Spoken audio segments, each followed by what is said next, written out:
Bueno, ya estamos grabando y lo que vamos a hacer hoy es continuar con esta unidad, la unidad esencialmente que se focaliza en un recorte conceptual de temas, problemáticas y hechos que la sociología le interesa y que después a lo largo del año vamos recontextualizando a lo largo de, o en la medida que vamos viendo autores o corrientes, van a aparecer de nuevo varios de estos conceptos, pero como hemos explicado, ahora hacemos un recorte de ellos, los vamos relacionando uno con otro, porque nos parece interesante a veces repetir o decir de maneras distintas lo esencial, lo instrumental, que como hemos dicho, forma parte de nuestro objetivo, que ustedes puedan apropiarse de algunas categorías y usarlas no solamente como profesionales, sino también como ciudadanos, ¿no? Entonces, remarcamos estos temas. Por ejemplo, terminamos de ver el tema cultura en la clase anterior y ahora vamos a continuar con otro. Pero indudablemente que dominar estos conceptos, saber lo esencial de qué significa cultura, es algo que imprescindible y que incluso va más allá de la profesión que ustedes van a desarrollar, ¿cierto? Saber que lo cultural son construcciones y no que es algo biológico, y todo lo que implica tener este rango de construido, ¿cierto? Que construido significa que es algo que puede cambiar, que tiene una modalidad que surge a partir de un contexto histórico y social, que debe enseñarse, y bueno, y otras cosas, como por ejemplo la función de la cultura. eh, Promueve, por ejemplo, en una comunidad o en una sociedad, un proceso de identificación. Nos identificamos gracias a la construcción cultural, ¿no? Gracias a los símbolos, gracias a todo lo que las culturas generan. Nos identificamos, por ejemplo, con todas las expresiones culturales, ¿no? Por compartir, por ejemplo, una religión, por tener a lo mejor una misma concepción ideológica, por hablar un mismo lenguaje, por tener los mismos símbolos patrios, por recordar a nuestros ancestros, a nuestros padres. Todo eso que tiene que ver con la cultura genera un aporte de identidad a la sociedad fundamental. Así como una persona que no tiene identidad anda a la deriva o prácticamente cae en la locura. Cuando una sociedad no tiene identidad, lo que sucede es el caos, la desintegración, la confrontación entre unos y otros. La identidad nos hermana, nos hace ver semejantes, nos hace sentir que formamos parte de algo compartido, algo que sentimos, algo que estamos dispuestos a hacer un sacrificio por eso que tenemos junto con otros.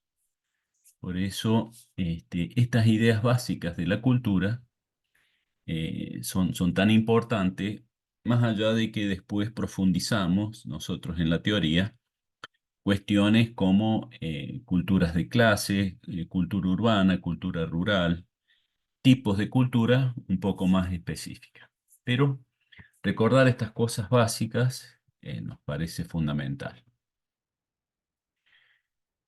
Bueno, esto habíamos dicho, y entonces ahora vamos a continuar con dos categorías más que las vamos a ir relacionando. Estas son comunidad y sociedad.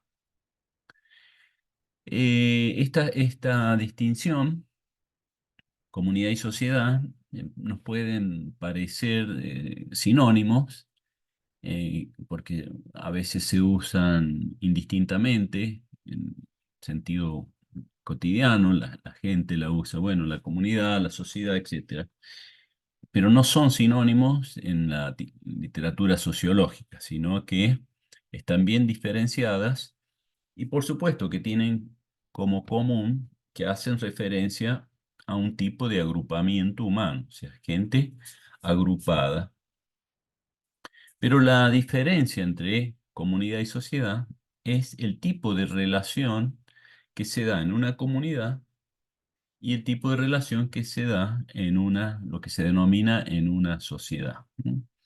Para decirlo todo de una vez y después profundizamos, en una comunidad las relaciones son más afectivas, mientras que en una sociedad, o lo que se denomina sociedad, el tipo de relación, interacción que se da es más instrumental, más pragmática. Eh, bueno, en la bibliografía tenemos un texto de Tonier que focaliza y distingue con profundidad estos dos conceptos. Es un texto clásico de la sociología, porque es muy importante manejar estas dos categorías, ¿no? Sería como para que uno marque un paralelismo y a modo de metáfora con la psicología. Así como la psicología distingue, hay una dualidad muy importante, ¿cierto? Que es difícil eh, mm, tener el dominio de lo psicológico sin esta categoría, que es la de consciente e inconsciente. ¿Ya? Esa distinción es fundamental para ustedes. Bueno, para quienes estamos en el análisis de las ciencias sociales, la distinción comunidad-sociedad es casi tan importante como esa de consciente-inconsciente. Y no es una metáfora arbitraria, y tampoco solamente porque ustedes van a ser psicólogos, sino que de alguna manera, cuando decimos comunidad, la comunidad se siente y en gran medida ese sentimiento, las razones, están en el plano inconsciente, ¿no? Como si hubiese un inconsciente colectivo que nos uniera. Esto va a cuenta mía lo que estoy diciendo, ¿no? Porque no es muy común ver a sociólogos hablar de inconsciente social, pero tomándonos un poquito de licencia nosotros, o yo por lo menos, no estaría mal pensar que hay un inconsciente social eh, donde una de sus principales características es generar estos lazos de identidad. Mientras que lo instrumental pertenece más al plano de lo racional, cognitivo, de toma de decisiones, de deliberado, está a la vista, ¿eh? Lo inconsciente no se ve, no es racional, no se toman decisiones, sino que son impulsos que nos mueven. Ahora, a la hora de decir qué te está pasando, uno tiene que tratar de conceptualizar y no es un proceso lineal, fácil, inmediato, porque, porque hay un salto entre la racionalidad y lo impulsivo. Bueno, o sea, un primer acercamiento que ustedes tienen que tener es este, ¿cierto? El rol de la comunidad como elemento de integración compartido, de alguna manera inconsciente, y otro elemento básico es saber que este tipo de lazos emocionales es, fue muy típico en las comunidades primeras, ¿cierto? Las más antiguas comunidades humanas. Eh, Pensemos, ¿cierto?, que el ser humano en sus albores, en sus orígenes, vivían en comunidades muy chicas, 20, 30, 50 personas. Estas comunidades tenían un sistema muy básico de convivencia, de alimentarse, de cazar, no eran, por ejemplo, sedentarias. Eh, Sedentarias significa que viven en un mismo lugar, sino que eran nómades, lo que significa que se van trasladando en busca de alimento, de agua, de refugio. y cuando se termina en un lugar, van caminando y siguen hacia otro lugar. Eso se llama nomadismo. Entonces, en esas comunidades pequeñas, uno podría decir, la idea de una familia más grande es adecuada, ¿no? 50 personas, todas juntas, pasando siempre las mismas adversidades, las mismas alegrías, en donde indudablemente todos se conocen, se reconocen, se ven todo el tiempo, que tienen lazos de sangre muy fuertes. Es algo muy parecido a lo que hoy podríamos decir una familia extensa. Y si uno piensa cómo son las interrelaciones en una familia hoy,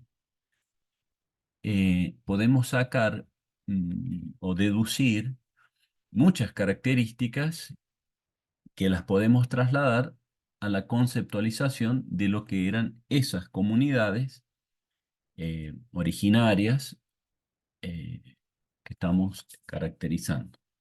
Bueno, ¿y cómo es una familia, cierto?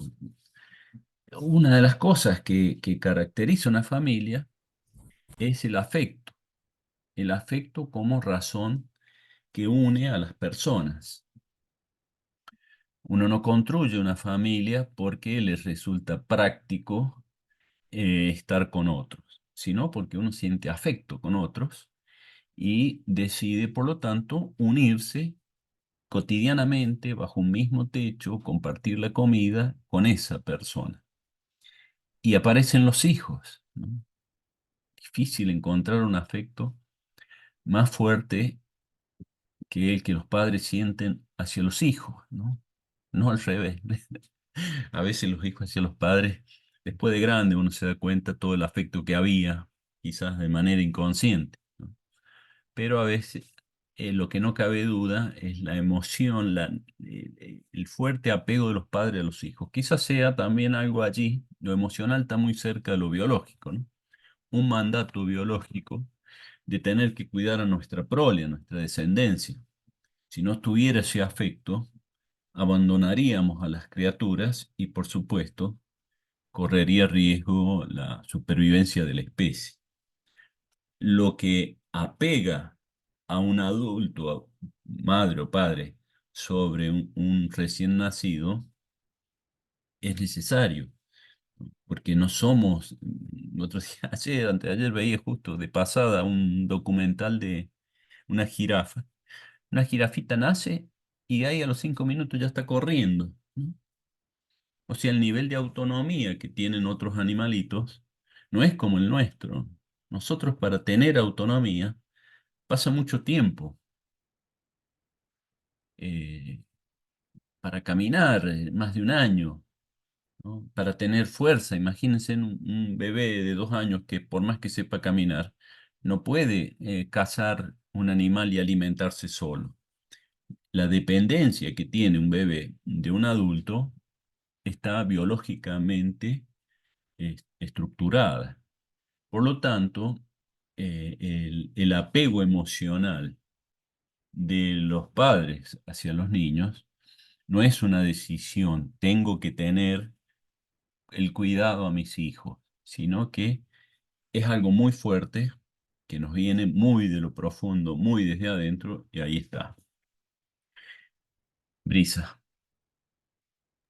Complementando lo que decía, me acuerdo, hace mucho estoy investigando acerca del tema, y es que el hecho de que los bebés sean tan tiernos, los ojitos que se vean más grandes, las manitos que se vean chiquitas, que se vea tan delicado, es precisamente todo eso porque viene por algo biológico, para que sintamos ternura, para que queramos cuidarlo. Lo mismo pasa con los niños, por eso sus vocecitas son como que tan tiernecitas porque la idea es que nosotros sintamos como una necesidad de querer cuidarlos, de querer guiarlos, porque si los niños no fueran tan bonitos o tan tiernos o tan cualquier cosa, sería mucho más sencillo que las personas los dejaran abandonados, como pasaba en aquellas comunidades, creo que era, no me acuerdo si de Atenas, de algún lado así, que era que si los niños como que si tenían alguna fallita o lloraban mucho, cualquier cosa, los dejaban abandonados por ahí o los tiraban al mar.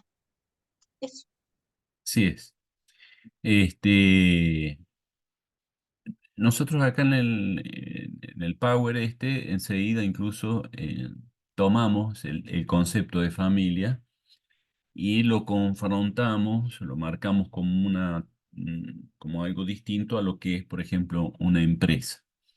Pero lo que ahora estamos planteando tiene muchísima semejanza con la especificidad de familia-empresa. Lo que pasa es que estamos hablando en un marco más general, porque decimos, ¿cierto?, que la comunidad es como una familia ampliada. Por lo tanto, estamos también trabajando al mismo tiempo el concepto de familia. Pero para no agotar lo que hay que decir sobre familia, quiero remarcar este carácter emocional como lo que vincula, lo que da sentido, lo que nos da ganas de estar con, ¿no? De manera persistente, todos los días, en cercanía, ¿m? Tocándonos, acariciándonos, abrazándonos. Es ese vínculo desinteresado, un vínculo muy humano de conocimiento, de reconocimiento, es lo característico de una comunidad, ¿cierto? En una comunidad pequeña, por ejemplo, supongamos que una persona necesita ayuda para, no sé, caminar porque ya está viejito. La ayuda se brinda desinteresadamente. No va y le dice, bueno, yo te ayudo, te levanto para que camines, pero cuando camines me tenés que retribuir con un pedazo de pan que tenés ahí guardado. No hay un vínculo de intercambio interesado, sino que los intercambios fluyen desinteresadamente. En una sociedad, por el contrario, los lazos son lazos instrumentales, ¿no? Nos conectamos entre unos y otros para un fin determinado. Acá tener interés en una interacción es lo correcto, no es que esté mal tener interés, ¿no? O sea, ustedes están escuchando esta clase porque tienen interés en aprender y ser psicólogos el día de mañana. No está mal ese interés, por el contrario, es un interés que genera motivación, pero no es un interés porque me consideran una especie de papá, de ídolo, de... No, si ni me conocían. No hay ningún vínculo emocional, sino que es un vínculo instrumental. Y ahora, si en si el concepto de comunidad era típico en comunidades pequeñas, el concepto de sociedad es lo típico en una sociedad más grande, en una sociedad, en un agrupamiento humano en donde la gente no se conoce entre sí. ¿Mm? Pensemos, ¿cierto? Si yo quiero ir al kiosco a comprarme un paquete de cigarrillos, voy al primer kiosco cerca que tenga donde estoy. No necesito ir a un kiosco en donde conozca, sea amigo del kiosquero. Si soy amigo del kiosquero, voy a charlar con el kiosquero, independientemente de que le compre o no algo. Pero si yo lo que necesito es comprar cigarrillos, no estoy pensando en quién me va a atender, si conozco o no al vendedor o la vendedora. Y cuando, cuando me vende el paquete de cigarrillos, no empezamos a hablar de cómo está tu familia, ni cómo está tu papá, ni qué te pasó con el ataque de hígado que tuviste. No, nada de eso. Y cuando me estoy por ir, no le doy un abrazo y le digo gracias por los cigarrillos, me voy. No, ¿cierto? Si me llego a ir y le digo, le doy un abrazo, primero que van a reaccionar mal y segundo, para, antes de irte me tenés que pagar, ¿cierto? O sea, te doy los cigarrillos por un intercambio de dinero. Entonces, las acciones, las interacciones, son características porque el intercambio, una lógica de intercambio, esto por esto, es lo excluyente. En una comunidad no hay una lógica de intercambio, como le decía, sino que es una lógica cooperativa, ¿no? Alguien necesita algo, bueno, vamos a ayudar, ahora hacemos esto, ¿no? Este grupo necesita una choza, todos trabajan haciendo la choza. Después otro sector de familia, de grupos, no sé, cazó un animal, todos ayudan a cocinarlo, comparten el animal. La idea también de propiedad privada está prácticamente ausente en el concepto de comunidad. Las cosas se comparten desinteresadamente. Por el contrario, en una sociedad, sí, está claro el concepto de propiedad. Es típico que las relaciones se hacen con un sentido instrumental y esencialmente con una lógica de intercambio, ¿no? Yo hago esto para recibir esto otro, ¿no? Yo doy esto a cambio de que me den esto otro. No necesariamente supone una lógica económica de compra-venta, ¿no? Los intercambios son mucho más amplios que esto por dinero. De hecho, cuando uno tiene una conversación con alguien, está intercambiando palabras, está intercambiando ideas. Permanentemente surge el intercambio entre unos y otros, ¿cierto? Eh, de palabras, de caricias. Si uno hace el amor, hay intercambios también allí. Ahora, una cosa son intercambios interesados, instrumentales, y otras son intercambios desinteresados, ¿eh? Eh, Hacer el amor por interés, bueno, hay ahí una cuestión que esta vez tiene un nombre, ¿cierto? El nombre de prostitución, ¿no? Uno entrega el cuerpo como si fuese un objeto a cambio de un dinero. Bueno, esto siempre ha sido mal visto justamente porque rompe una lógica milenaria, que es que lo emocional, lo corporal, lo más profundo de nuestro, no es un objeto, ¿no? No es un objeto que uno entrega, te cambio esto por esto, ¿no? Tiene otra dimensión muy distinta. Por lo tanto, en las comunidades como en las familias, los intercambios son desinteresados. Pero en el mundo social, en las ciudades, en las grandes metrópolis, en donde uno no conoce con quién está interactuando, los intercambios son instrumentales, ¿no? Y que sean instrumentales no significa también que sean económicos. Pueden ser intercambios instrumentales de otro orden, de otra naturaleza. Se van dando, supongamos, distintos acuerdos para construir cosas en forma conjunta, ¿no? No sé, imaginemos un grupo de obreros construyendo un edificio. Y bueno, ahí hay complementación también de la tarea. Unos hacen una cosa, otros hacen otra. Primero se necesita que algunos realicen determinadas tareas, luego vienen otros especialistas que completan con lo otro. Hay toda una articulación, ¿no? de actividades para llegar a un fin, ¿no?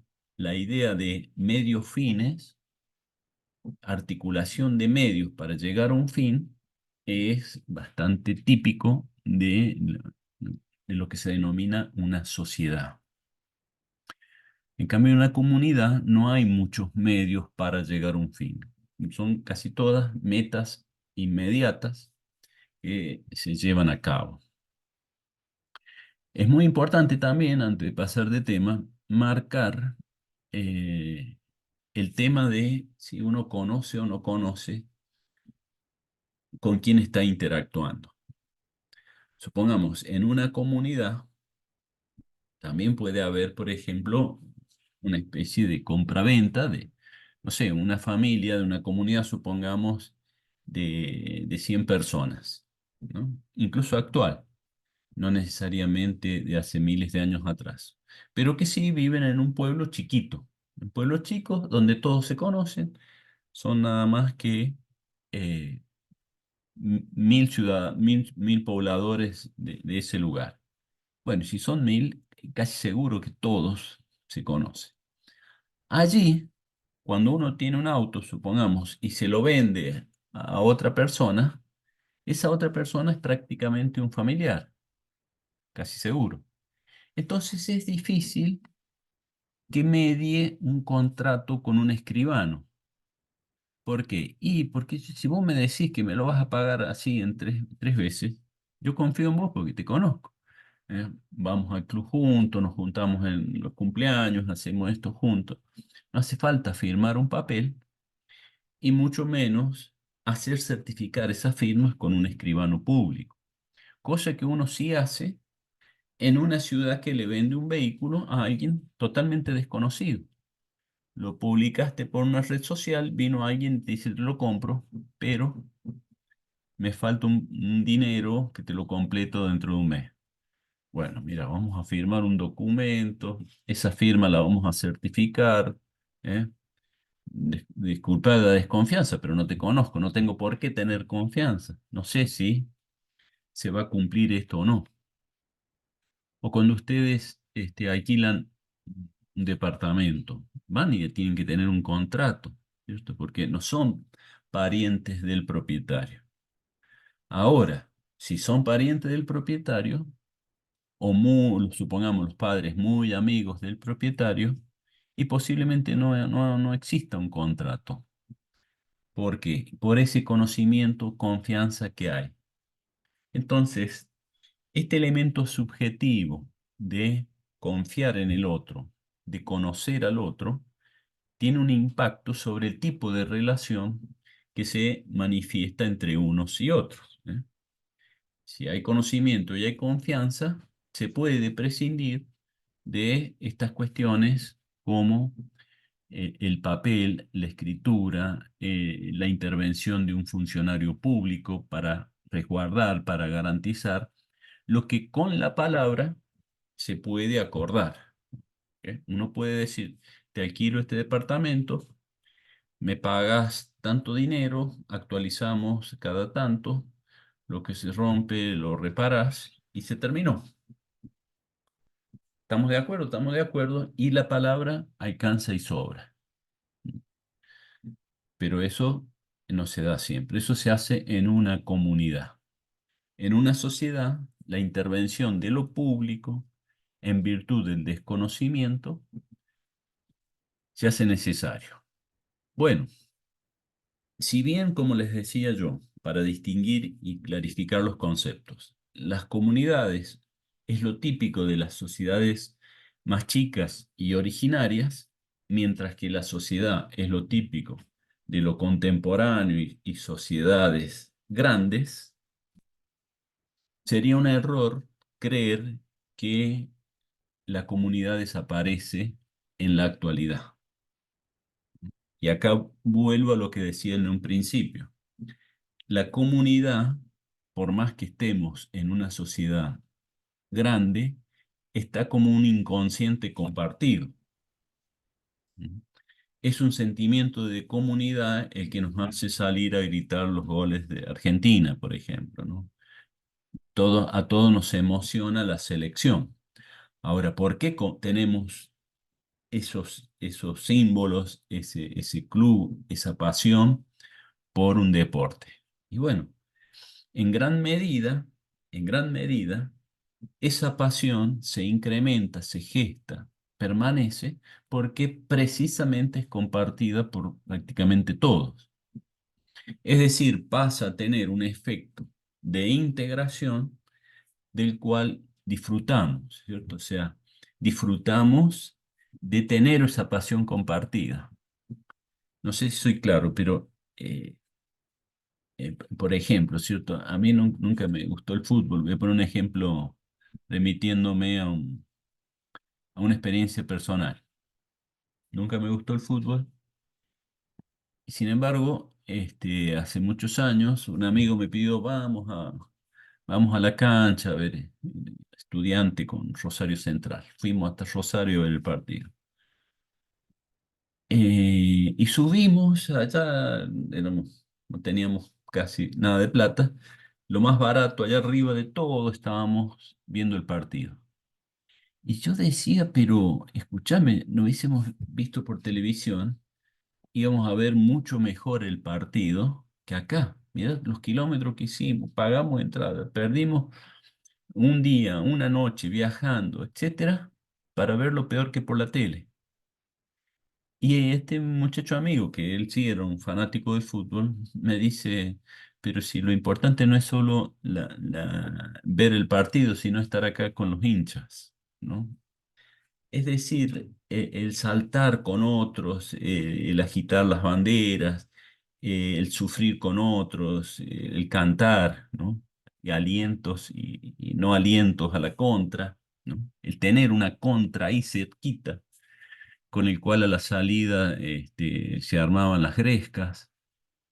Eso, ¿no? Ese compartir algo con otros es muy fuerte. Más allá de que no lo pude ver bien,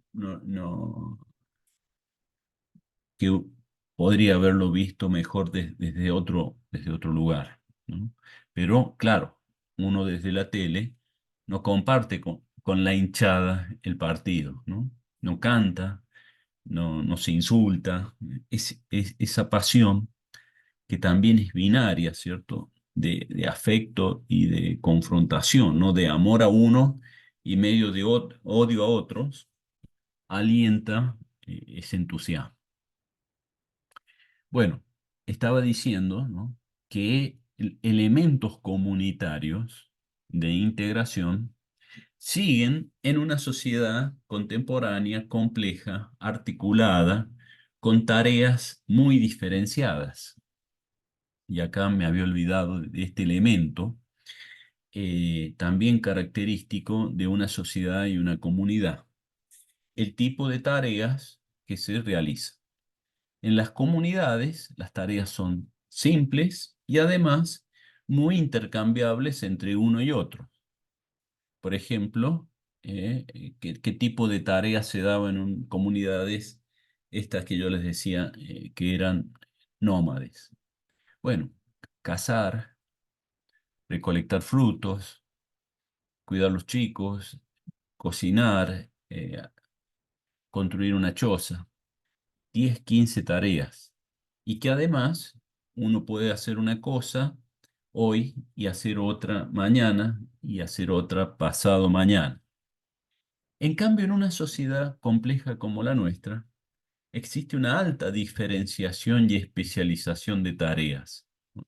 Profesiones, oficios, actividades diversas en donde uno tiene, ya te doy Jennifer, en donde uno tiene que especializarse en algo en particular. Uno no puede ser médico, abogado, albañil, chofer. No, uno es de un oficio, de una tarea en particular y aporta a esa red y ramas de actividades complejas que hay en una sociedad. Sí, Jennifer. Esto no tiene nada que ver con lo que está preguntando, pero yo quería sacarme una duda de qué es lo que hay que estudiar para el miércoles o qué es lo que hay que llevar leído para las comisión uno. Eh, Hola, Lucía, ¿no? Jennifer. Jennifer, perdón, hola Jennifer, ¿cómo estás? Mira, ahora más hacia, bueno, lo aviso ahora, ya que lo interrumpimos a Carlos. Vamos a estar subiendo esta tarde un material en el aula virtual que consiste en dos videos para que vean y que los vamos a trabajar el miércoles o el viernes, según la comisión que les toque. Y el material es el glosario que está en la unidad 2. Sobre todo, vamos a trabajar más con la antinomia naturaleza-cultura. Pero ese es el material que tienen que leer, es el glosario de la unidad 2. Listo, muchas gracias. Gracias, Carlos. Bueno, em, seguimos con otros conceptos. Brisa, Aprovecho para preguntar, ya que una chica ya lo interrumpió, porque me anda dando vueltas una duda de lo que viene a ser el concepto de solidaridad. En lo que es la comunidad, ya es algo como que está muy inserto, entonces como que más como una obligación, es también como un instinto, como algo que se hace de forma automática, ¿no? sí. Y entonces en la sociedad, cuando una persona está siendo solidaria, es decir, que está haciendo un intercambio desinteresado con la otra persona, entonces está actuando como una persona de comunidad con otra persona o como, porque ya se me hizo lío.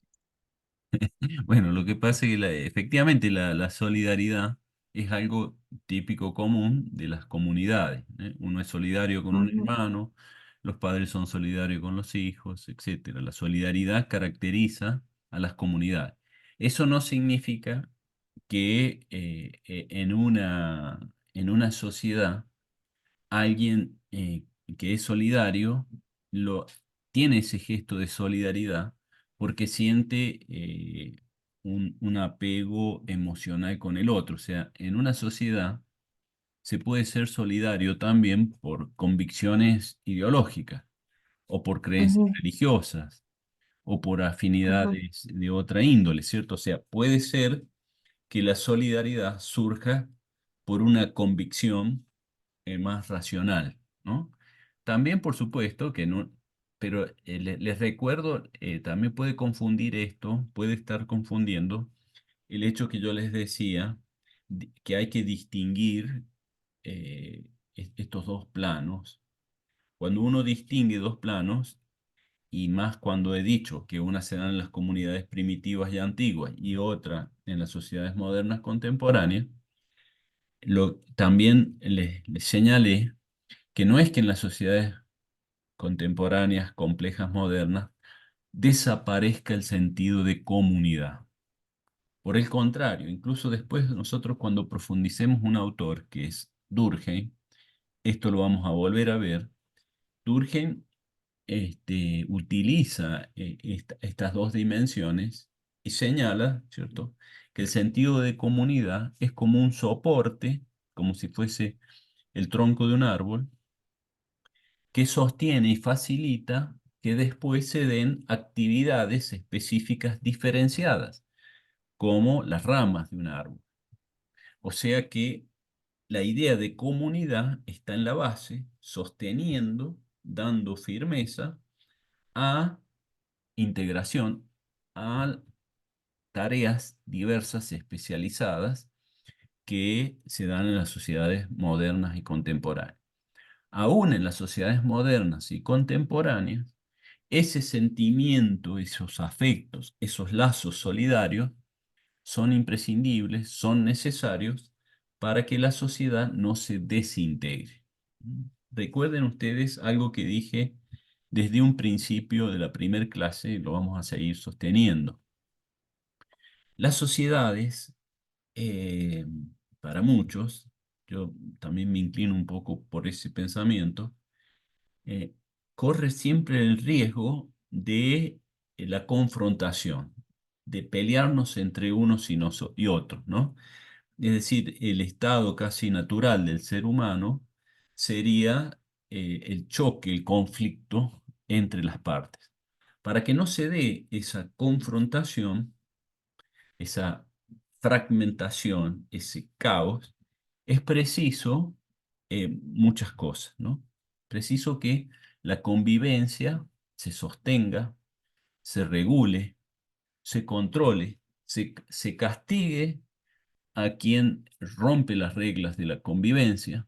O sea, la convivencia es una construcción que hay que sostener, no se da espontáneamente. Repito que esta es una opinión mía. Bueno, también por supuesto que hay muchos autores que piensan así. Ana. Sí, otro ejemplo de esto que habla usted, de que los elementos comunitarios o el sentido de comunidad sigue presente hoy por hoy, lo vemos también en esto que hablaba al principio de las clases, esto de las marchas, de las manifestaciones. O sea, a todos nos une y nos mueve en cierta manera que nos toquen las universidades públicas, por ejemplo. A todos nos genera un sentimiento de bronca, de frustración, que es lo que hace, es lo que nos mueve a marchar, es lo que nos mueve a manifestarnos en contra de. Ojalá fuera a todos, Ana. Yo creo que no es a todos, ¿eh? Lamentablemente, no todos nos mueve, nos identifica la idea de universidad pública. Si no, no estaríamos atravesando una instancia de marchar y solicitar eso, la defensa de. Si marchamos por la defensa de, es porque hay alguien que no coincide con, con las mismas. Bueno, eh, quedó un poquito más claro lo de comunidad y sociedad. Sí, Igual, gracias.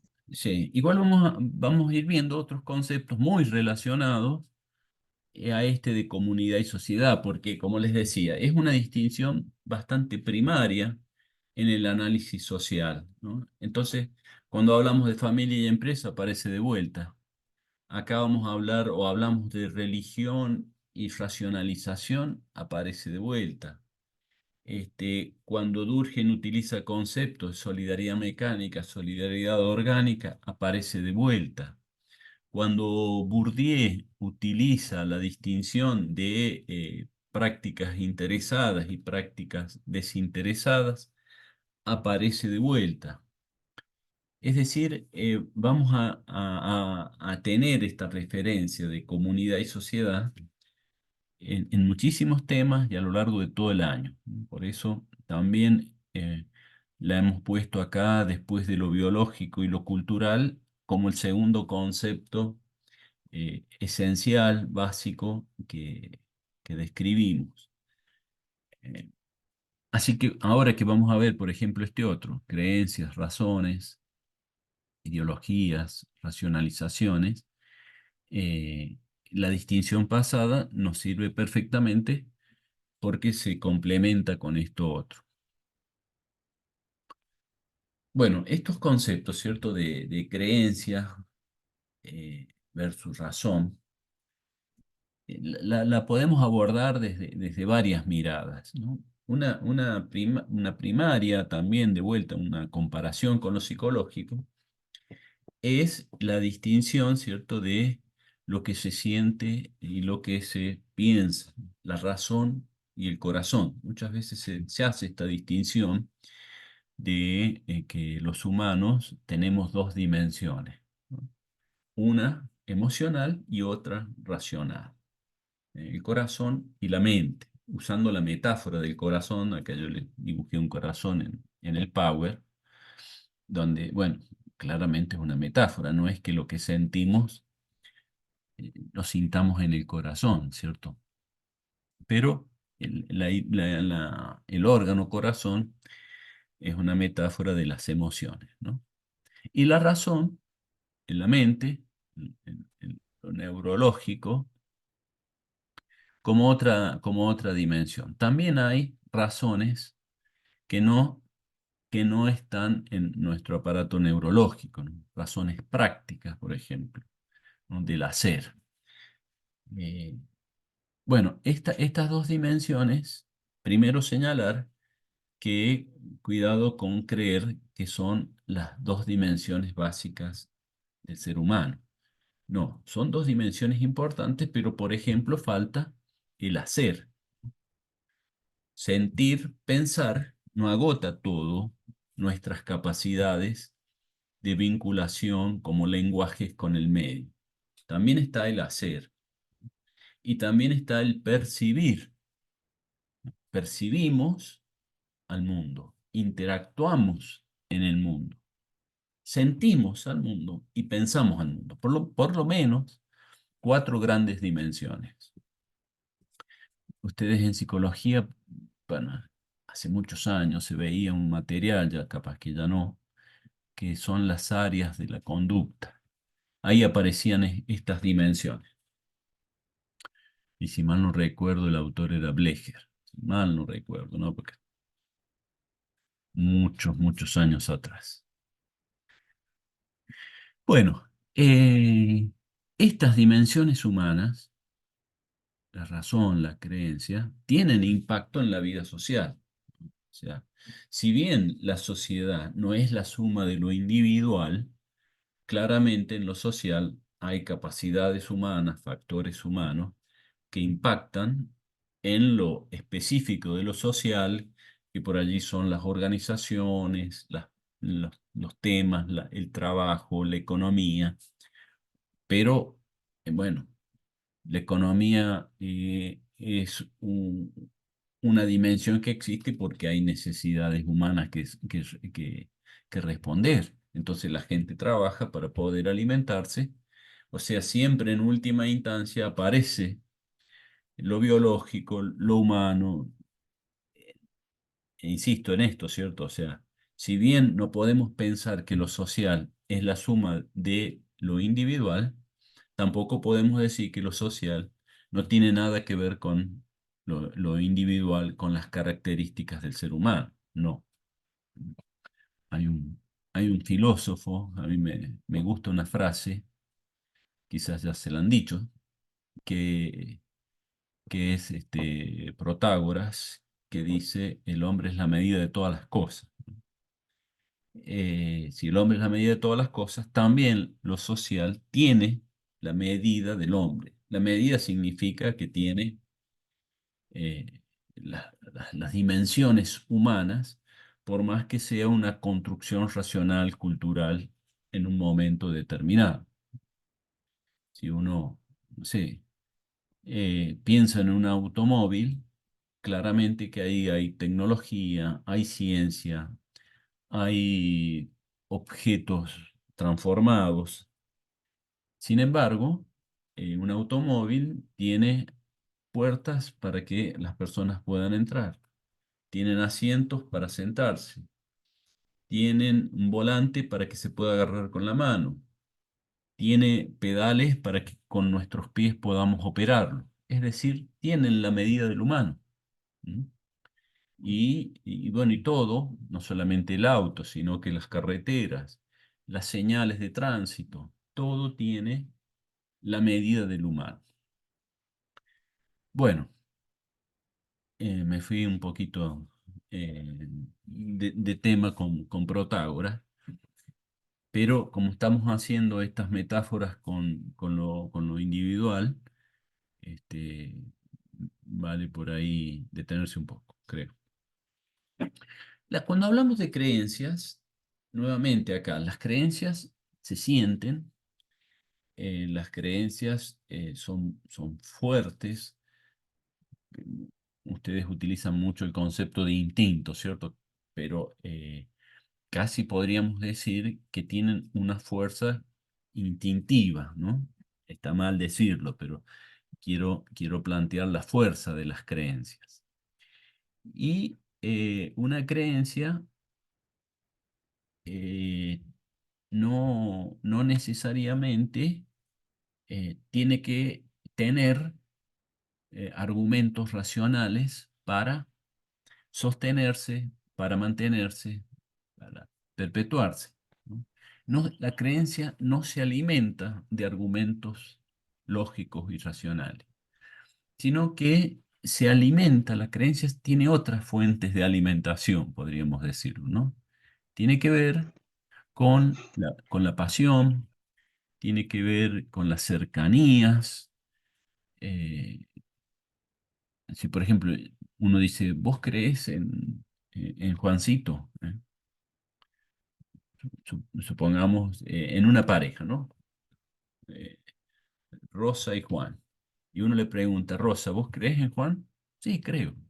¿Crees que lo que te dice es verdad? Sí, creo. A lo mejor Juan es bastante pícaro y le miente todo el tiempo. Sin embargo, Rosa cree. Ahora, ¿por qué cree? Porque siente cosas por él. Si no sintiera nada, y lo más probable sería que fuera más desconfiada. Obviamente que al revés también, ¿cierto? No es una cuestión de género el ejemplo que puse. Juan, ¿crees en Rosa? Sí. ¿Por qué crees? Bueno, la creencia es afectiva, ¿no? Y muchas veces uno puede, hasta en el caso de una pareja, hasta ver que la otra persona va de la mano con otra persona, ¿cierto? Y bueno, y piensa, será la hermana, será el hermano.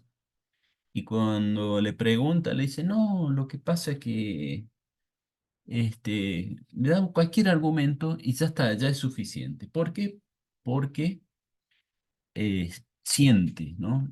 Entonces, la creencia no necesita de argumentos, no necesita tampoco de la verificación empírica. Por eso las religiones se sostienen, por más que no venga Dios a golpear la puerta de la casa y decir, che, acordate que yo existo. Nadie ha visto a Dios, excepto quizás cuando uno muere. Pero mientras está vivo, no se lo ve. Ahora, uno no necesita ver para creer. ¿Mm? Y si viene, supongamos que viniera Dios, ¿cierto? Y dice, yo soy Dios. Bueno, muy bien.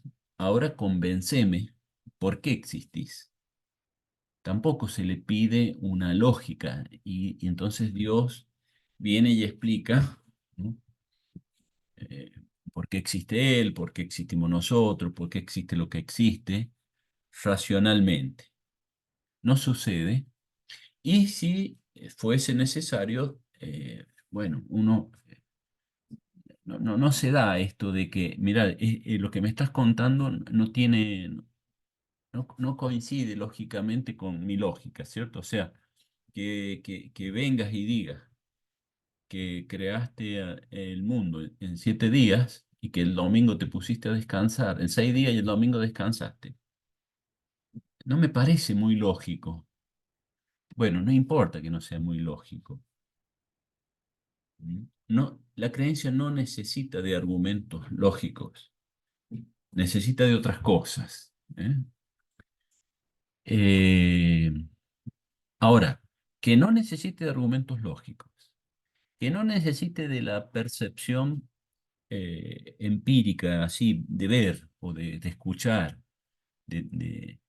no significa que no sea fuerte, al contrario, es mucho más fuerte que la razón sí demanda argumentación lógica, que la razón sí se fortalece de la verificación empírica. ¿Eh?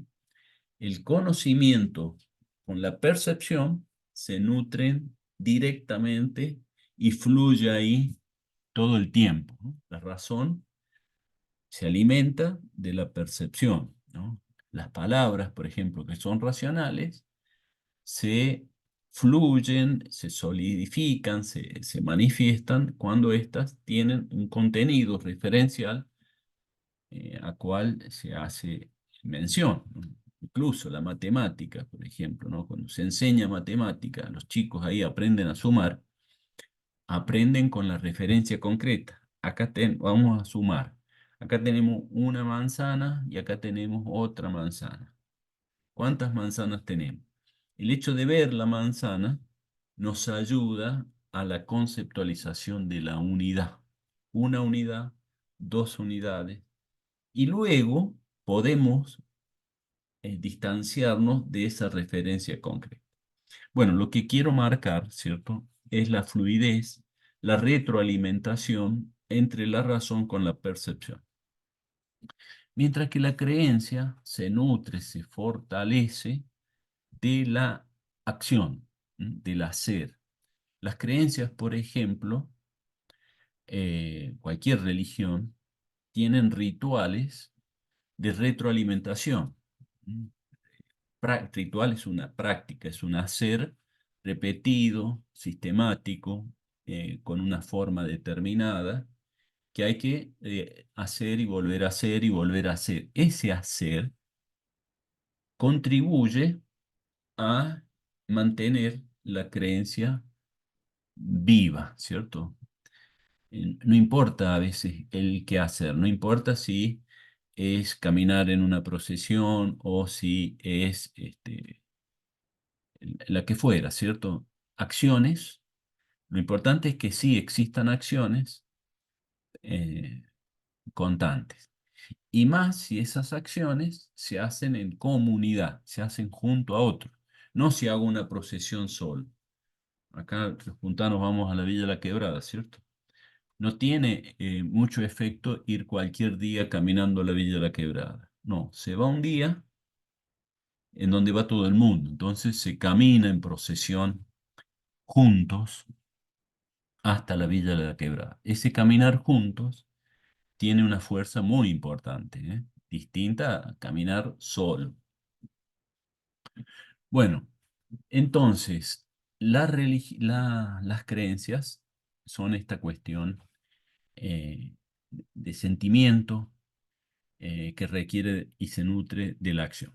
Ahora hay creencias, así como decía, uno cree en Juan, uno cree en Rosita, también podemos decir, uno cree en un maestro, uno cree que este médico me va a operar bien, uno cree en Dios. Eh, y también hay un elemento de creencia en lo que se denominan ideologías, ¿no? Es decir, cuál es el orden social que creemos ideal que coincide con nuestras creencias, ¿cierto? Entonces, supongamos, nosotros podemos decir, hay ideologías igualitarias, ¿no? Es decir, si el ser humano es uno igual a otro, ¿por qué construir un orden social en donde lo que prevalezcan son las diferencias, las desigualdades? Yo creo en la igualdad y por lo tanto, todo lo otro que vamos a instrumentar como orden social tiene que ser consistente con esa creencia.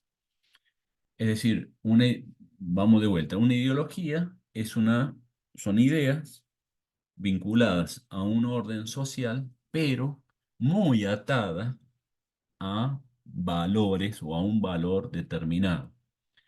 Esas ideas se arraigan, se fundamentan de valores. Cuando esto pasa, uno puede decir, acá hay una cuestión ideológica. No son muchos los valores que marcan diferencias ideológicas. Una claramente es el valor de igualdad, otra es el valor de libertad. Ahí también hay ideologías que piensan que el valor máximo es la libertad del ser humano. Entonces, todo lo que se piensa como construcción política o instrumental, el cómo hacer una sociedad para que la libertad se encarne en las acciones cotidianas de la gente, implica un arraigo, un nexo, un fundamento en la idea de libertad, ¿no? Estos son los dos grandes valores que marcan corrientes ideológicas, el valor de la igualdad y el valor de la libertad. Después, por supuesto, que hay otros valores, ¿cierto? El valor, por ejemplo, del orden, el valor de conservar, el valor del desarrollo, el desarrollo social, por ejemplo, que también es un valor, el valor de que las cosas que se hagan compartidas sean públicas, que sean visibles, el valor de la transparencia, el valor de la legalidad, el valor de la legitimidad, que no es lo mismo que legalidad, ya vamos a ver esto, etcétera, ¿cierto? Hay muchos valores que orientan las concepciones ideológicas. Pero si tuviéramos que decir cuáles son los dos más fuertes, es el de la igualdad y el de la libertad, que se pueden a veces complementar o bien distanciar y confrontar, ¿cierto? Cuando se tienen estas creencias de una manera muy fuerte, ¿eh? Si uno cree fuertemente en la igualdad, y lo más probable es que subestime el valor de la libertad. O si uno cree muy fuerte en la libertad, y casi seguro que va a subestimar el valor de igualdad. Por eso también hay ideologías que buscan articular estos dos valores y decir se necesita un poco de esto, un poco de aquello, ir complementando estos valores. Ahora, nuevamente, ¿cierto? Las ideologías se expresan o se continúan o se materializan en sistemas políticos más concretos, el cómo se cumple estos ideales, ¿no? Política e ideología, hay ahí un nexo entre creencia, ideología, con más racionalización política, ¿no? La política es más racional, es más instrumental, es más dialogal, ¿eh? Apela a argumentos lógicos, más concretos, más empíricos, ¿no? O sea, la continuidad de la racionalidad de la creencia con la razón se da en este plano de la ideología con la política. Las creencias son una característica de las creencias, ya sean religiosas, ideológicas, cotidianas, se nutren de dualidades. ¿Qué es una dualidad? La dualidad es creer que todo se agota en dos expresiones, el bien y el mal, lo correcto, lo incorrecto, lo transparente, lo corrupto, lo justo, lo injusto, eh, permitido, prohibido. eh, en fin, podríamos nombrar muchas más, no se me están ocurriendo en estos momentos, pero una dualidad es eso, ¿cierto? Expresar en dos términos todo el universo posible, ¿no? O es blanco o es negro, ¿no? O se oculta o se muestra. ¿Está bien o está mal? Bueno, eh, el modo de expresión de las creencias, de las pasiones, de las emociones, es bastante dual, binaria también podríamos decir, de dos formas de expresión. Y si bien estas dos formas de expresión aparece el o ahí en el medio, ¿cierto? O bueno o malo, este, esta cuestión binaria, hay una, primero uno podría decir, ojo que la realidad es más compleja que binaria, ¿cierto? No es que las cosas sean blanco o negro, ¿no? Y tampoco blanco, negro y gris, no. Tampoco en la terceridad se agota la complejidad, en la mayoría de los casos. En algunas sí son binarias, en algunas sí también son terciarias, otras cuaternarias, otras, bueno, no sé cómo se dice, de 5, de 6, de 10, de 20, de dimensiones que intervienen. Pero lo que quiero decir además es que cuando decimos bueno o malo, por ejemplo, ¿no? Bueno o malo, allí hay, como en la dialéctica, una mutua reafirmación de constitución y de persistencia. Si volvemos al ejemplo que le di de los hinchas de fútbol, ¿no? Eh, el hincha de Boca se torna fanático de Boca porque existe un cuadro rival con el cual compite más que con ningún otro, que es River. Y viceversa. El hincha de River se fanatiza, y no solo por lo que es su club, sino porque existe este adversario con quien pelear, con quien decir, estos son el antifútbol, estos no deberían existir. Sin embargo, si desapareciera Boca, los hinchas de River se le apagaría también su pasión, ¿no? Esa pasión se fortalece en la dualidad. La creencia en Dios se fortalece también, el amor a Dios, por el rechazo al diablo. ¿Mm? El bien se nutre de fuerza porque no queremos el mal. Allá está el mal, de ese me distancio, ¿no? Si no existiera el mal, quizás ni existiera la palabra bien.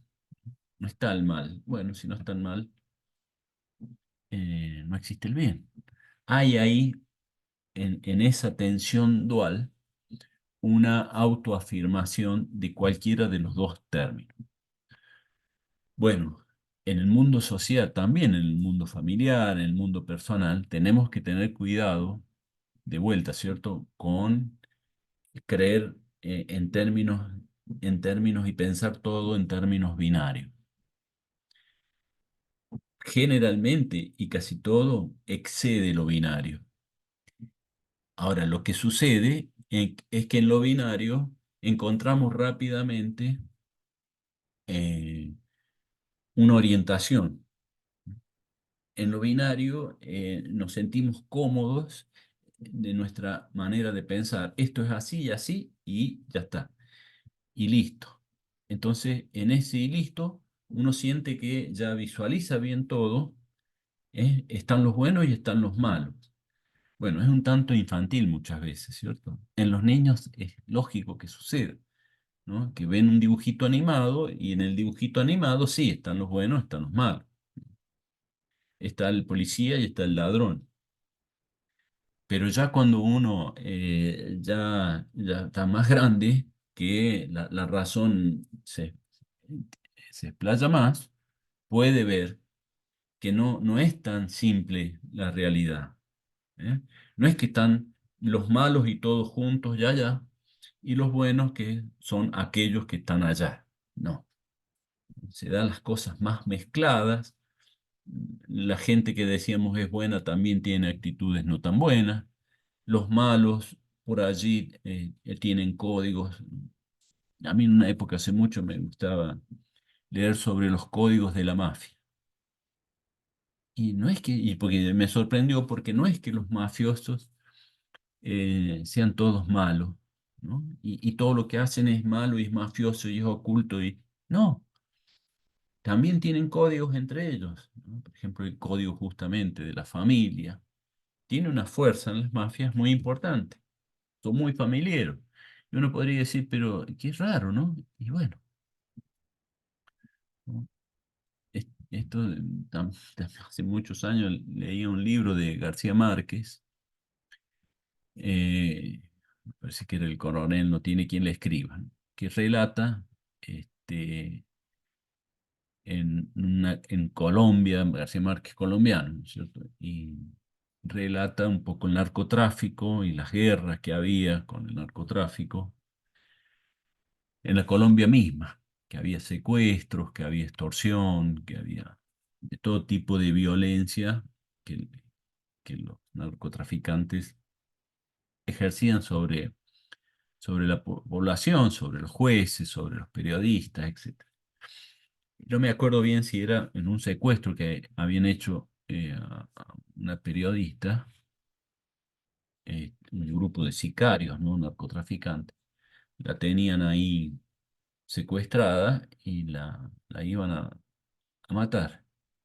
Sin embargo, el matador, este, repito que no me acuerdo bien cómo era esto, ¿no? Si le pide a ella si quiere rezar antes de matarla, o si él mismo reza, creo que era él el que reza antes de ejecutarla. Bueno, esto me generó un impacto muy grande a mí porque digo, pero ¿cómo puede ser que alguien que es creyente, que cree en la bondad humana, que cree en la hermandad entre los hombres y las mujeres, etcétera, etcétera, ¿no? pueda estar ejecutando un crimen, pero al mismo tiempo, previo, rezando, ¿no? O sea, me pareció tan contradictorio. Bueno, es que de a poco fui entendiendo esto, ¿no? Que las creencias no requieren de la razón, no tienen que ser lógicamente articuladas. En este caso, digamos, del sicario, que era creyente, ¿cierto?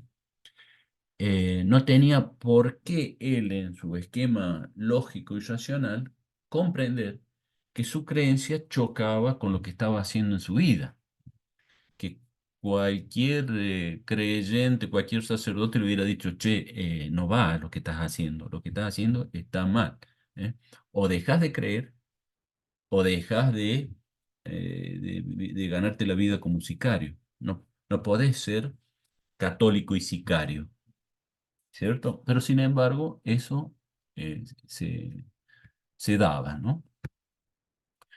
Bueno, entonces, este tema de lo binario en las creencias es bastante común, pero bastante primitivo también, ¿cierto? Bastante primitivo. La realidad es compleja y hay que intentar mediarla con el razonamiento, con la razón, con la información, con el conocimiento, eh, en cualquier tema, en cualquier circunstancia. Si hablamos de la universidad, por ejemplo, podemos decir, no están los que quieren la universidad pública y los que odian a la universidad pública. Eso sería un simplismo que no corresponde, ¿eh? O sea, sí, nos podemos mover con esas categorías, ¿no? Los que la quieren y los que la odian, los que la defienden y los que la atacan. Se puede, sí, claro que se puede. Es fácil, es cómodo, es inmediato, pero lo más probable es que no refleje ese esquema binario lo que sucede como realidad. Bueno, la razón, la racionalización, ¿qué es? Hay un nexo entre el concepto de razón y racionalización, ¿no? Uno se puede dar cuenta fácilmente desde el punto de vista de las palabras mismas. Ya hemos dicho algunas cosas como es la razón, ¿cierto? La razón es más fría, es más instrumental, es abstracta, ¿cierto? Nuestra razón tiene el lenguaje, por ejemplo, como instrumento, como modo de viabilizarla, de expresarla. Y es general, abstracta, general. Nosotros decimos, por ejemplo, no sé, los pinos. Los pinos es una categoría de árbol general que abarca a muchos pinos concretos. ¿No? No tenemos la palabra pinos para cada arbolito pino que existe, sino para todos los pinos. Pero claramente se articula, se nutre de los pinos específicos. Vemos este árbol, un pino. Vemos que es igual a este otro, que es pino, que es distinto a este otro, que es espinillo, y que es distinto a este otro, que es algarrobo, pero que es igual a este otro, que es pino. Y así, ¿no? Por semejanzas y diferencias perceptuales, se van construyendo categorías generales como la razón. Ahora, la razón tiene este nexo, ¿cierto? Con lo perceptual y la generalización. Lo emocional no está. La razón, otra característica que tiene la razón, es que nos permite, además de abstracta, general, nos permite proyectarnos hacia adelante. Nosotros, gracias a que tenemos esta capacidad racional, podemos hacer un pequeño plan y decir, bueno, por ejemplo, planificamos el día. Hoy me levanto y, no sé, escucho al profe de sociología, después voy al súper a comprar la comida, después cocino, después me voy a estudiar a tal lado, después hago esto. Armo un plan de lo que voy a hacer en el día. Armo un plan de la semana, del mes, del año, de los 5 años que siguen. Gracias a que conozco y puedo anticiparme a lo que va a suceder, ¿eh? Puedo armar esta articulación de acciones en el desempeño de mi actividad. Esto es gracias a la razón, porque tenemos esta dimensión, esta capacidad humana de pensar que podemos proyectarnos y articular medios, ¿eh? Voy al súper, hago la compra, vuelvo a mi casa, cocino. Esto, si pensamos un animalito, no hace así.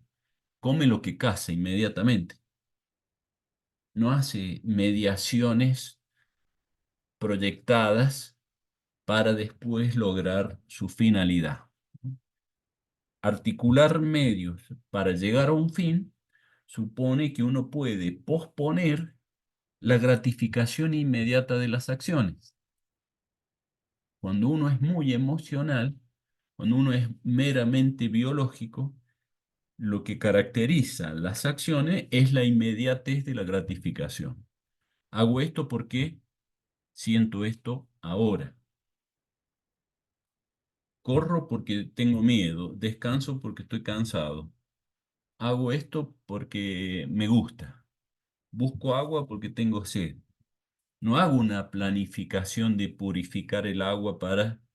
No, no. Voy, busco un charco, si fuera un perrito, ¿cierto? Me da lo mismo tomar agua de un charquito que del balde limpio que me puso el agua, el, el cuidador.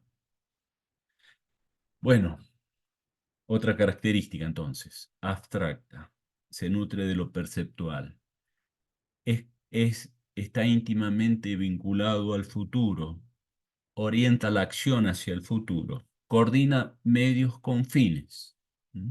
Coordina medios con fines. Todas estas capacidades que tenemos los seres humanos, llamada razón, son clave para una organización social en torno a estas características que vamos a denominar racionalización de la vida social. ¿Qué significaría racionalizar la vida social? Significa que, por ejemplo, el Estado, esto lo vamos a ver con Weber, con un autor pronto, en este cuatrimestre vamos a trabajar. Cuando él habla del Estado y el aparato burocrático que es el Estado, allí él plantea, ¿cierto?, cómo hay una racionalización de acciones que permiten llegar a determinados fines. O sea, piénsenlo en ustedes en la breve experiencia que ya tienen con la universidad como alumnos. Les han pedido papeles del secundario, documentación, que llenen formularios, toda una serie de pasos que son necesarios para que ustedes cuenten en un registro y poder así cursar y después, por ejemplo, nosotros docentes les volcamos la calificación. Mal podríamos informar la nota de cada uno de ustedes si no existe en una base de datos del sistema, ¿no? Brisa Guzmán figura como alumna, perdón, Brisa, te uso de ejemplo, ¿cierto? Es alumna que está en el Shu Guaraní, ¿no? Que es el aparato allí, el programa, el programa que se crea académico para que exista ese registro. Y como está, para estar en el Shui Guaraní, Brisa tuvo que llevar varios papelitos, igual que todos ustedes. Y es allí, en ese sistema, que nosotros después cargamos la nota. Es decir, una serie de pasos que se deben ir cumpliendo para poder llegar, en este caso, el fin, carga de nota. Carga de nota, al mismo tiempo, es un medio para que después tengan todas las notas que se requiere tener para cumplir con la carrera, ¿no? 35 calificaciones, no me acuerdo cuántas materias tienen a lo largo de los 5 años, supongamos que 35. Entonces, cada materia es un medio para el fin, que es tener el título de psicólogo. Ahora, todo eso, fíjense en cómo supone una articulación de medios. Dividiremos en años, cada año 5 materias, 4 materias, 6 materias, Esas materias, a su vez, están también un poco lógicamente articuladas entre sí. Primero las más básicas, más generales, y luego vendrán las más específicas, las más prácticas, e incluso algunas materias que van a formarlos sobre investigación y producción de conocimiento, ¿no? Pero todo eso implica, ¿cierto?, una planificación de acciones como medio y fines, en donde el tiempo, la segmentación en tiempo, juega un rol muy ordenador y muy facilitador de esta planificación. Bueno, eso se llama racionalizar, en este caso, la carrera, ¿no? Que no se agota en el ejemplo que he puesto, ¿cierto? Son muchísimas acciones que están articuladas. Hay normativas, reglamentos, para cada situación posible que pudiera suceder, ya está racionalizado cómo se sigue, ¿cierto?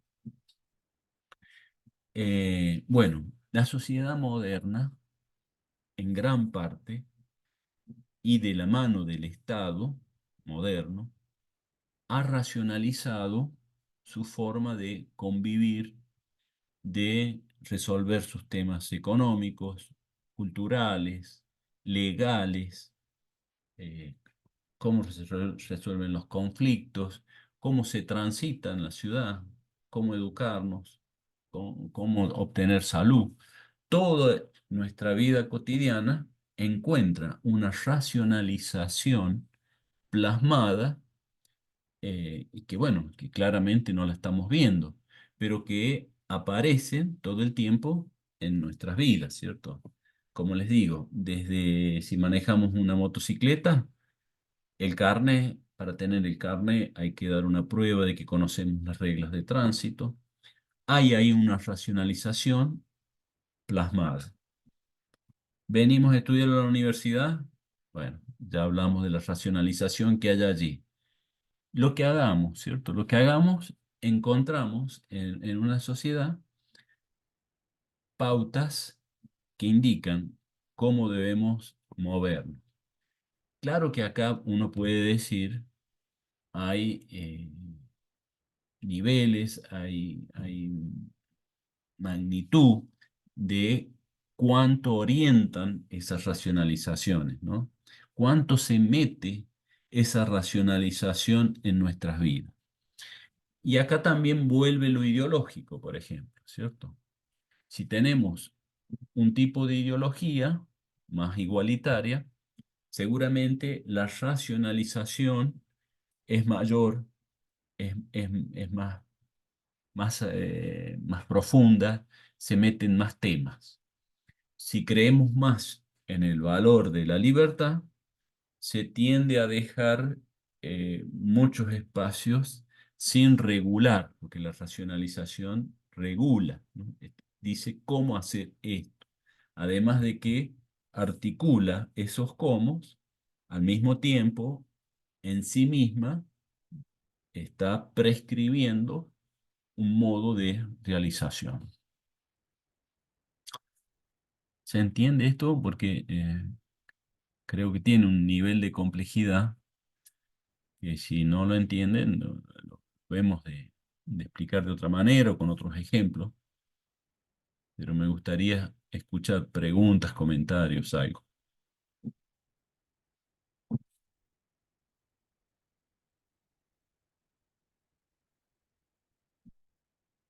Yo Bueno, creo que no me quedó todavía muy claro lo que estaba explicando, estoy medio confundida. ¿y podés decir que te confunde, por ejemplo? Lo que estaba diciendo, eso de que lo abstracto se nutre de lo perspectual, ¿puede ser? De lo que percibimos, ¿no? Por ejemplo, Ajá. lo que percibimos es lo que vemos, lo que escuchamos, el tacto, ¿cierto? El gusto, esas son las percepciones que tenemos. Yo decía, no tiene mucha importancia, ¿cierto? Pero bueno, lo manifesté, que la razón humana tiene un nexo de mutua conformación con las percepciones. Por ejemplo, si bien la razón es abstracta, se ayuda de lo perceptual. Y puse el ejemplo de, por ejemplo, cómo enseñan los maestros a la matemática, a sumar, que implica un acto racional abstracto. Que un chico o nosotros, si yo te pregunto, ¿cuánto es 5 más 3? Me decís 8, sin necesidad de pensar materialmente en 5 cosas y luego sumarle otras 5 cosas. Ahora no hace falta lo perceptual, pero cuando se aprende por primera vez a sumar, la ayuda de lo perceptual es bastante importante. Por eso es que los maestros, por ejemplo, eh, enseñan a sumar con ejemplos de la manzanita o con el contador, ¿cierto? No sé si todavía por ahí han visto cómo son los contadores que tienen esas rueditas que van corriendo. Entonces, uno concretamente dice, bueno, acá tengo 3 rueditas, llévale 2 más y contá, ¿no? Y a ver cuánto tenés. Bueno, ahora tengo 5. Allí uno está viendo, está tocando las rueditas, las desplaza hacia un lado. Esa ayuda de lo perceptual a lo racional se conecta. Decía esto para ampliar el marco de las características de lo que es lo racional y de lo que es emocional, porque al hablar de las creencias, de las emociones, decía que la emoción se nutre de la acción. Eh, Uno siente algo, luego hace algo. El sentir impulsa el movimiento de la acción. Acá, desde este otro lado, lo concreto perceptual ayuda e impulsa lo racional. De hecho, por ejemplo, acá esto no lo había dicho, pero ampliamos acá un poco. Existen 2 formas de razonamiento lógico, el deductivo y el inductivo. ¿Cómo es el razonamiento inductivo, que es el más proclive al razonamiento científico? ¿Y cómo es el razonamiento deductivo, que es el más proclive al razonamiento filosófico? El razonamiento inductivo es que se va dando pasos perceptuales concretos y luego de encontrar muchos casos se llega a la generalización. Ejemplo, eh, veo que Juan, que es un hombre, al hacerse viejo se muere. También veo que María, que es mujer, al envejecer se muere. Pero también veo que Tom, que es un perrito, que con el paso del tiempo se muere. Y veo que esta planta, que también es un ser vivo, con el paso del tiempo se muere. Y así sigo sumando observaciones de que todo lo que es un ser vivo, pasado un tiempo, muere. Entonces puedo concluir que todo ser vivo con el tiempo muere. Ahí llegué a una conclusión general. Ya no me refiero a Juan, María, perro o planta, sino a todo ser vivo. Llegué a la generalización abstracta luego de ver, observar casos particulares. Eso se llama razonamiento inductivo. Y para muchos que son más positivistas en el plano de la ciencia, dice, así debe hacerse la ciencia. Es decir, observar casos, sumar casos, más casos concretos, particulares, y luego llegar a una generalización. Psicología. Bueno, yo veo cómo es este caso de la depresión y veo este otro caso. ¿Y qué característica tiene esta depresión? ¿Y cuál es esta? Y esta, y esta. Y luego de observar muchos casos de depresión, puedo intentar armar una teoría sobre qué es, cuándo surge, cómo se trata, etcétera, ¿no? El planteo general me va a ayudar a ver los casos particulares. Ustedes psicólogos van a ir viendo muchos casos, Pero ¿cuál es la idea?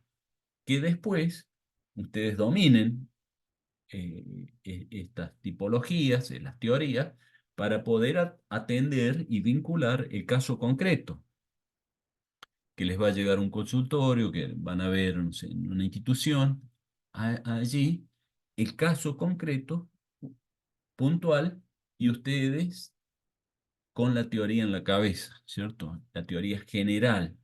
No van a ver nunca los casos que les va a tocar ver como profesional. Es imposible, ¿cierto? Que se empiece a trabajar con los casos que van a ver en el futuro. No. Van a ver, sí, claro, casos, pero que ustedes después podrán transferir a otros casos puntuales. Bueno, esa es la lógica inductiva, deductiva, de lo perceptual a la generalización racional. Bueno, la filosofía sería un poco al revés, ¿no? Uno arma marcos teóricos lógicos y después observa los casos particulares. ¿Te ayuda un poquito esto? Sí, profe, gracias. ¿Listo? Profe, una consulta. ¿Sí? Respecto, dijo lo que era el razonamiento inductivo y dijo que también había otro tipo de razonamiento. ¿Cuál era ese? El deductivo, que es lo contrario. Sería, por ejemplo, uno sabe que los seres humanos se mueren. Tiene esta generalización. ¿Mm? Ahora, ¿cómo opero luego de tener esa generalización? Observando los casos. Si todo ser vivo se muere, acá estoy, por ejemplo, con una persona concreta, sé que es un ser vivo, sé que se va a morir.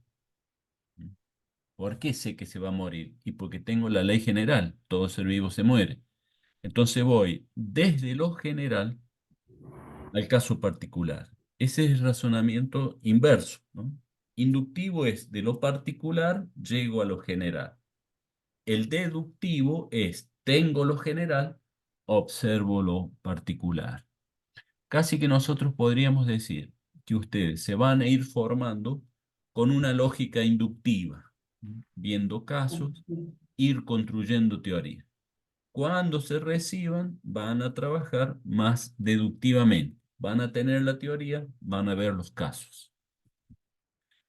Exagerando, ¿cierto? Y simplificando, porque claramente durante su formación van a ir trabajando también con con ideas deductivas y se les va a ir pidiendo que lleven a ejemplos y a casos puntuales. Van a tener prácticas, por ejemplo, ¿cierto? Cuando tengan prácticas, tendrán que llevar la teoría a esos ámbitos de práctica. Lo importante es también que fluyan y se nutran mutuamente, ¿no? La observación puntual de las ideas y las ideas de la observación puntual, ¿cierto? A veces si uno es muy rígido, no tiene esta capacidad de reformular las ideas a partir de lo que observa o de transferir las ideas al caso particular, ¿no? Lo interesante es que ahí pueda haber un fluir de lo que la realidad nos dice casi perceptivamente con casos concretos a las ideas teóricas que tenemos, ¿no? Porque, bueno, también somos seres limitados que no percibimos todos los casos de depresión, no trabajamos con todos los depresivos. Nos llega Pedrito que está deprimido, un caso puntual al consultorio, un caso. No nos llegan la gente que está deprimida. No podríamos, ¿no? Somos seres limitados. Trabajamos con casos. Pero tenemos la razón, tenemos la teoría que es general. Nahuel, Sí, profe, había un concepto que no había podido terminar de desarrollar porque no entendí bien a qué se refería o no sé si lo dijo, que era lo de racionalizar la vida social. bueno, eh, bueno que me lo preguntas porque es el sentido de todo esto que estamos hablando de razón, tiene que ver justamente con el llevar cómo opera la razón, pero cómo un modo de organizar lo social, ¿no? Que decíamos que la razón nos permite la articulación de medios con fines, habíamos dicho. Nos permite planificar el futuro. Gracias a la razón es que ustedes, por ejemplo, tienen un plan curricular. Ese plan curricular de la carrera es una racionalización, es la razón puesta en una planificación de cómo deben ustedes, día a día, semana a semana, cuatrimestre a cuatrimestre, año tras año, ir haciendo para luego tener la titulación. Eso es una racionalización. Es decir, es la razón de un grupo de personas que presentaron un proyecto, ese proyecto se aprobó y quedó como carrera, ¿cierto? Pero esas personas que armaron, fueron personas puntuales, concretas, con nombre y apellido, que se sentaron a trabajar, dialogaron, no es que lo hicieron en 5 minutos, nos lleva su tiempo hacer una carrera, pero es la razón puesta a trabajar, a imaginar qué conocimientos hacen falta, cómo se van a instrumentar, cuándo, quién lo va a dar, en qué espacio, cuántas horas va a tener esta materia, cuántas horas esta otra. Va a ser necesario que esté una materia primero para poder hacer la otra. Todas estas ideas que son necesarias para plasmar una carrera supone una racionalización, un proyecto social que se ha constituido y que está impregnado de la razón humana allí, ¿no? Tiene la forma de la razón. ¿Por qué tiene forma de razón? Y porque planifica nuestras acciones hacia adelante, hacia el futuro. Bueno, esto no solamente sucede con la carrera de psicología, sucede en el tránsito, sucede en un hospital, sucede en un supermercado. Ustedes en un supermercado van, entran, van a la góndola, eligen el producto y después van al cajero. Son pasos articulados, ¿no? Eh, Elegir el producto, ir a pagar, por lo menos 2 pasos. Y después van a la casa a comer, pero para comer cocinan. Pasos, pasos, etapas. Medios articulados para cumplir un fin. ¿El fin cuál era? Alimentarse. Pero, como decíamos, si fuéramos lo otro, estrictamente seres biológicos, emocionales, no damos todos estos pasos y todos estos mediaciones articuladas. Vamos y salimos a cazar. Eso es racionalización.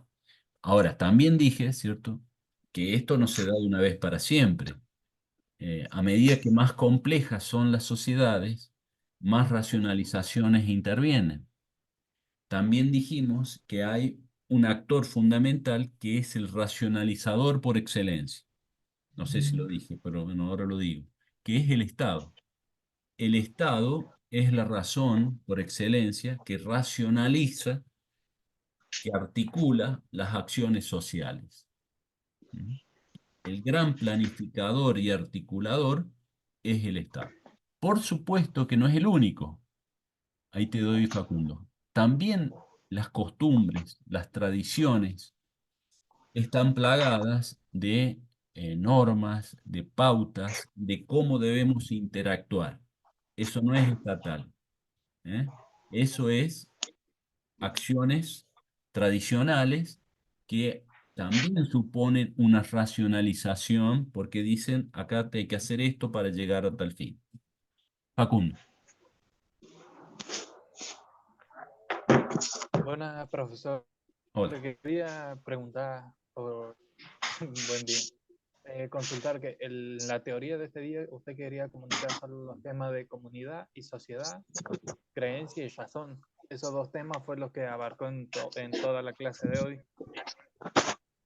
Sí. Y quería consultar si quería abarcar algo más para un tema más, aparte de estos 2, que no le dio tiempo, o si podría mostrarlo un segundo para ya tener una idea para la siguiente clase. Y bueno, ustedes tienen el Power, entonces en la siguiente clase voy a seguir, ¿no? Por ejemplo, a ver qué sigue acá. siguen los conceptos de familia-empresa, pero sobre todo vamos a hacer hincapié en el concepto de organización, como tanto la familia como la empresa son organizaciones. Después viene la distinción Estado-mercado. Vamos a ver un poquito más algunas características del Estado. Lo vamos a relacionar con otro organizador social muy importante que es el mercado. Después viene una serie de conceptos más teóricos: reproducción, conflicto, desigualdad, cambio, consenso, conflicto. Y bueno, y otros, ¿no? Sí, quizás vamos un poquito lento, pero siempre ha sido mi concepción pedagógica de profundizar los conceptos más que avanzar, avanzar, avanzar, avanzar y que las cosas queden eh, no muy bien aprendidas, ¿no? Yo prefiero quizás a veces dar un poquito menos, que me queden algunos temas sin dar en la materia, pero darlos bien. Por eso también los prácticos, si bien tienen cosas nuevas, ¿no? El diseño del práctico se avanza con, con conocimientos nuevos, pero también usamos una parte para consulta, para revisar lo que vamos viendo en la teoría. De cualquier forma, para que no se aflijan ustedes, nunca vamos a evaluar un tema que no hemos dado, ¿cierto? O sea, la evaluación siempre va a estar vinculada a lo que se ha logrado dar. Casi siempre llegamos bien para que tampoco se asusten que vamos a dar la mitad del programa. Todos los años llegamos dando casi todo o todo lo previsto. Brisa.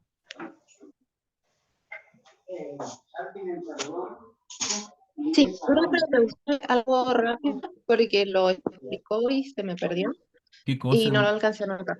¿Qué cosa? Usted dijo, era una cosa que la dijo, no la llegué a notar y me quedó como que dando vueltas y no la terminé de entender. Usted dijo que el racionalizador por excelencia es el Estado, pero dijo también como algo como de la comunidad, algo de cultura que racionalizaba por ahí, Ah, eso no lo claro, entendí. claro, claro. Porque ustedes piensen, ¿cierto? Que la idea de racionalizar, insisto en esto, es orientar nuestros modos de acción. Lo que sucede con la racionalización, que tiene sus características, ¿cierto? Orienta de modo instrumental, el tema del futuro está muy presente, pero nosotros en nuestra vida cotidiana, y bueno, y ese papel de plantear reglas, normas de cómo debemos interactuar, el Estado juega un papel clave, ¿no? Es el Estado, por medio de la universidad, el que ha hecho la carrera de psicología. Está el Estado en la carrera de psicología. Está el Estado en las normas de tránsito. Está el Estado en los protocolos de un hospital. Está el Estado en muchas de las acciones que hacemos en la vida cotidiana. Está el Estado con esa racionalización de las actividades. Pero no es el único. También en nuestra cultura, en nuestra tradición, aprendemos cómo interactuar. Nuestra familia nos dice: anda al almacén y cómprate 1 kilo de pan que te voy a hacer unas tostadas para el desayuno. O sea, anda, compra, vení, lo vamos a tostar, vas a desayunar. Eso es un aprendizaje espontáneo que realizamos en la familia. Y además nos dicen, ¿cierto? Cuando vayas al almacén tenés que entregar este dinero. No podés retirar el pan y venirte corriendo. Ahí hay una enseñanza de qué es lo que hay que hacer cuando nos den el pan. Todo eso y, es un aprendizaje, y que no solamente nos enseñan con el pan, sino es que si compras la bicicleta tenés que pagar. Y nos están enseñando entonces a ser honestos, ¿no? A que debemos actuar de determinada forma frente a determinadas situaciones. Es decir, es un GPS, me gusta decir a mí, ¿no? Un GPS que aprendemos en la familia, en la escuela, con nuestros amigos, en el club, etcétera. Cómo debemos actuar, cómo cómo debemos interactuar. Ahora, es ese aprendizaje que lo tenemos grabado en nuestro cuerpo, se complementa con una serie de reglas, normas, leyes que el Estado establece. Ahora, por supuesto que el Estado se basa en muchas de las tradiciones y normas aprendidas y por supuesto que nosotros internalizamos mucha de esa racionalización que el Estado ha plasmado. Ejemplo, las leyes de tránsito están escritas, están en los carteles, están en papeles, las hizo el Estado, pero el conductor, los conductores, la tienen que conocer, ¿no? Y la tienen que tener internalizada. Nosotros tenemos que saber quién tiene el paso frente a unas determinadas circunstancias, ¿cierto? Si es rotonda, quién frena, quién pasa. Está en el papel, pero también está en nuestro cuerpo. ¿Mm? Bueno, todo esto es la complejidad del mundo social, del mundo personal, ¿no? De pautas, pautas legales, pautas que hace el Estado y pautas culturales, pautas tradicionales. ¿Mm?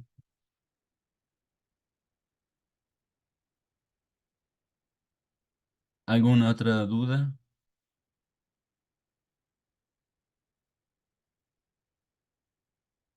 Bueno, por último decir, ¿cierto? Que estas pautas, estas normas, estas racionalizaciones conforman lo que se denominan sistemas o estructuras, ¿no? Un sistema de educación, sistema primario, medio, superior, ¿no? Un sistema articulado. También el concepto de sistema es una articulación de pautas muy amplia, abarca todo una esfera de trabajo, de perfeccionamiento, de atención, de lo que fuera. El concepto de estructura tiene algo de diferencia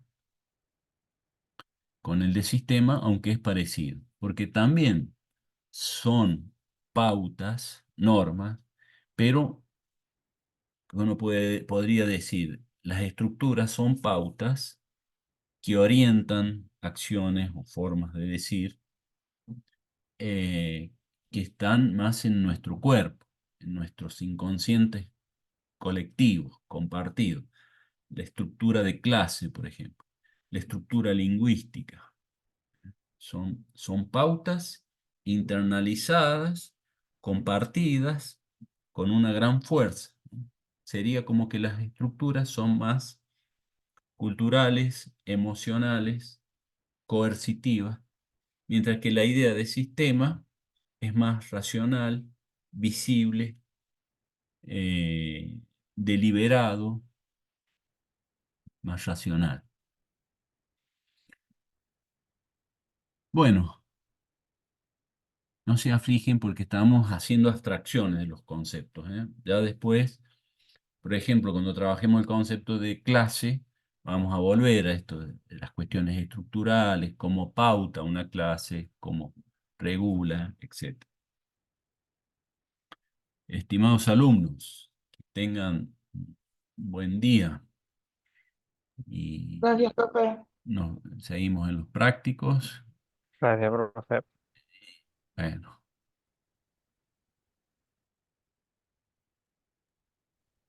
Gracias, profe. Buen descanso. buen descanso. Gracias, profe, chao.